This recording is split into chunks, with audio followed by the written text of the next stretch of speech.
Hello children's. हम देख रहे थे आपकी क्लास 8th का lesson number 4, the tree that never stopped giving. एक पेड़ जो आपको कभी भी देना बंद नहीं करता है, वो आपको हमेशा किसी न किसी रूप में कुछ न कुछ देता ही रहता है। यहाँ इस चैप्टर में हम ये पढ़ेंगे कि एक पेड़ ने एक बच्चे को क्या कुछ दिया और उस बच्चे ने उस पेड़ को क्या कुछ दिया। साथ ही अल्टीमेटली क्या वो पेड़ उस बच्चे से नाराज हो गया। इन सब चीज़ों के बारे में इस छोटी सी कहानी के माध्यम से हम पढ़ने जा रहे हैं। चलिए अब हम आते हैं लेसन के ऊपर। The there lived a naughty boy in a village. Each day the boy spent hours playing near the large old mango tree. इस कहानी में बताया गया है कि एक गांव में एक शरारती बच्चा रहता था जो हर दिन अपना घंटों का समय एक बड़े से आम के पेड़ के पास व्यतीत करता था। He would make a crown of its leaves and then proudly declare, I am the king of the forest. The tree loved to have the boy visit it and play in its branches. वो जो बच्चा होता है वो उस आम की पेड़ की पत्तियों के साथ क्राउन मुकुट बनाता है और बड़े घमंड से कहता है कि मैं इस जंगल का राजा हूँ। इस तरह से उस बच्चे को खेलता हुआ देख वो पेड़ जो है बहुत खुश होता है और वो पेड़ उस बच्चे से बहुत प्यार करता है। जब वो देखता है कि वो बच्चा उसकी पेड़ की टहनियों के साथ शाखाओं के साथ खेल रहा है, उसे बहुत खुशी मिलती है। किसे? पेड़ को। Time passed, the boy grew to be a man, but to the tree he would always be a boy. Gradually he stopped coming to the tree. Then one day, to the tree's great delight, he saw the boy approaching. समय बीतता गया और वो जो छोटा सा शरारती बच्चा था वो एक मैच्योर मैन, एक आदमी के रूप में बड़ा हो चुका था। मगर पेड़ के लिए, उस आम के पेड़ के लिए अभी भी वो एक बच्चा ही था। लेकिन जब बच्चा बड़ा हो जाता है तब वह आम के पेड़ के पास नहीं आता है। Then one day to the tree's great delight he saw the boy approaching. उसके बाद एक दिन पेड़ बहुत खुश होता है जब वह लड़के को अपनी ओर आता देखता है। डिलाइट, डिलाइट मीन्स होता है खुश होना, अप्रोचिंग तरफ आना। The boy sad he needed money. लड़का कहता है कि उसे पैसों की आवश्यकता है। For without money he could not marry. क्योंकि बिना पैसों के वो शादी नहीं कर सकता है। तब पेड़ कहता है, take my mangoes, they are the best variety, sell them and you will have more than enough money. पेड़ कहता है, मेरे पेड़ के आम तुम ले जाओ और यह बहुत ही उच्च किस्म के हैं जिन्हें बेचकर तुम बहुत सारा पैसा इकट्ठा कर सकते हो। Offer the generous tree. पेड़ की दयालुता, पेड़ ने दयालुता से उस बच्चे से कहा। The boy did not wait another minute. Boy ने एक सेकेंड या पल भर भी इंतजार नहीं किया। The boy stripped the tree of every single mango, sold them and got married. After a lapse of time, the boy came back again, sullen and complaining. I need a house. Can you give me a house? उस बच्चे ने या उस शरारती लड़के ने पेड़ के प्रत्येक आम को तोड़ लिया और जिसे मार्केट में ले जाकर बेच दिया और उससे मिले पैसों से उसने शादी कर ली। उसके बाद समय बीतता गया। लड़का फिर से वापस आता है पेड़ के पास, उदास और शिकायती लहजे में पेड़ से कहता है, मुझे एक घर की जरूरत है, क्या तुम मुझे घर दे सकते हो?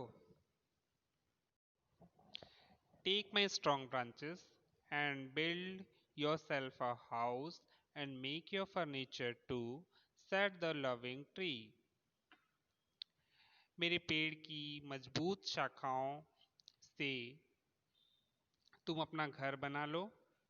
साथ ही तुम्हें अपने घर में फर्नीचर्स की भी आवश्यकता होगी, कुर्सी, टेबल, बेड एक्सेट्रा। उन सभी चीज़ों की ज़रूरत भी इन स्ट्रॉन्ग ब्रांचेस से पूरी हो सकती है। ऐसा उस स्नेहिल पेड़ ने लड़के से कहा।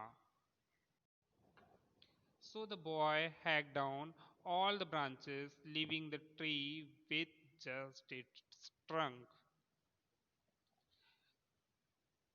उसके बाद लड़के ने पेड़ की सभी शाखाएं और पत्तियों को काट लिया था, केवल उसके मोटे तने को छोड़कर। Slowly the tree aged without its branches and leaves. It felt lonely and said, it missed the boy. धीरे धीरे समय बीतता गया, पेड़ और भी बूढ़ा होता चला गया। वो बिना शाखाओं और पत्तियों के बहुत अकेला फील करता था या बहुत अकेला महसूस करता था, जिस वजह से वो बहुत ज़्यादा दुखी था। वह उस बच्चे को बहुत ज़्यादा मिस कर रहा था, याद कर रहा था। Years went by. The lonely old tree often thought of the boy, and then one day the boy came again, not quite as young as before. साल बीतते गए।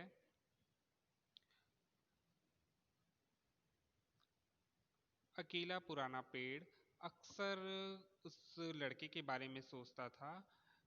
उसके बाद एक दिन लड़का वापस आया, लेकिन वह पहले की तरह यंग नहीं था। I need a boat, he said to the tree. I want to travel to see something of the world. लड़का कहता है पेड़ से कि मुझे एक बोट चाहिए, मैं विश्व भ्रमण करना चाहता हूँ और जाकर विश्व में कुछ देखना चाहता हूँ।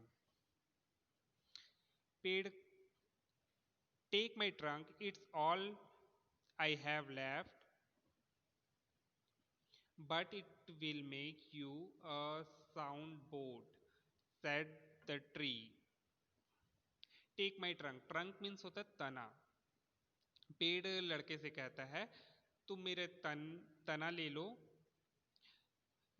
अब यही शेष बचा है मेरे पास। But it will make you sound bot, यह तुम्हारे लिए एक अच्छा नाव या बोट बनाने में मदद करेगा, ऐसा पेड़ उस लड़के से कहता है। The thoughtless boy took the trunk, made his boat, and sailed away without even once thinking about the tree and what he done to it. The thoughtless boy took the trunk, made his boat, and sailed away without even once thinking about the tree and what he had done to it. वह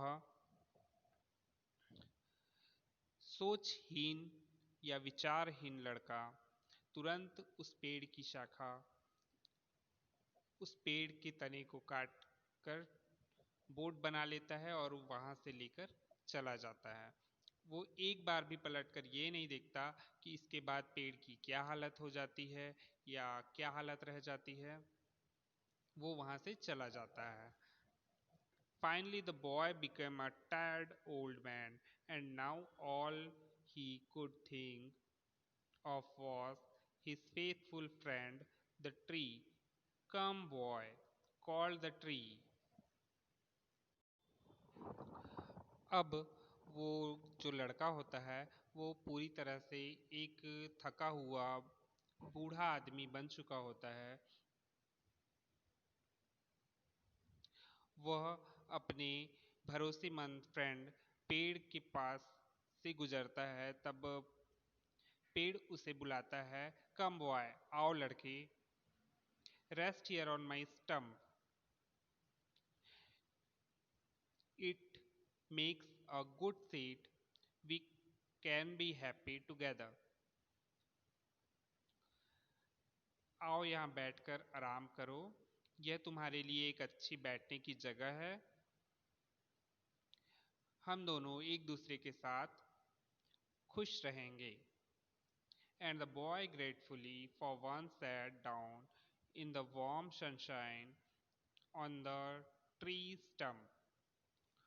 और पहली बार लड़का उस पेड़ के प्रति कृतज्ञ होते हुए उसके स्टंप पर बैठ जाता है, जहां सूरज की किरणें पहुंच रही होती हैं, गर्मी पहुंच रही होती है और इससे पेड़ बहुत ज़्यादा खुश होता है। तो ये थी आपकी story, the tree that never stop giving.